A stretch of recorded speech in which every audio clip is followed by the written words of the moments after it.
This is turning into an epic western saga, passing the torch from Lupe, Brent, and now Matthew.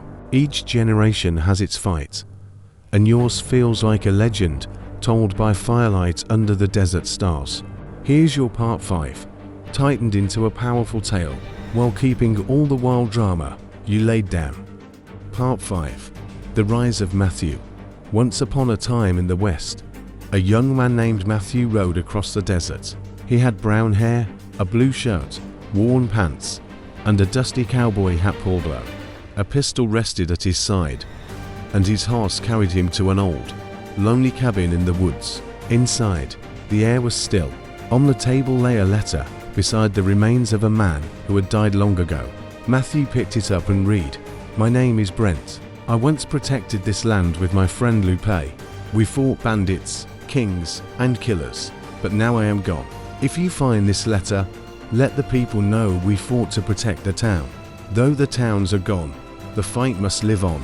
Matthew set the letter down, heart pounding. He had heard stories of Brent and Lupe when he was a boy, but he had forgotten them while working on his family farm. Now, reading Brent's words, he felt the fire of their spirit pass into him. Not long after, Matthew saw smoke rising from the distant mountains. He rode closer and found the new bandit camp hidden in the cold lands high above.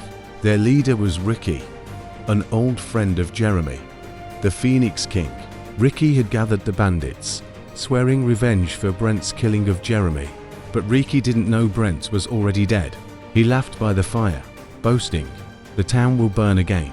The desert will bow to me." Matthew listened from behind the trees. He also saw Ricky's son Hayden, only 11 years old, with blue, purple clothes, and a shotgun too big for his hands. A boy forced into darkness.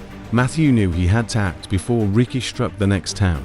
Quietly, he slipped through the woods, choking out one of the guards until the man slumped unconscious. Then he set a trap cutting through a tree so it would crash down onto the camp. When the tree thundered down, chaos erupted. Matthew charged with pistols blazing. Bandits fell left and right as smoke filled the mountain air. "Hold them off," Hayden shouted to his father. "Run, Dad." Ricky leapt onto his horse and fled into the woods, but Hayden stayed to fight.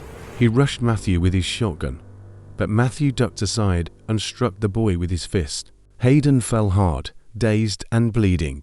"You won't get away with this," Hayden snarled. "You'll never find my dad." Matthew looked down at him. For a moment, he saw himself too young to carry the weight of war. He tied the boy's hands, but spared his life, bringing him to town. The sheriff there took Hayden into custody, thanking Matthew with $5 and a nod of respect.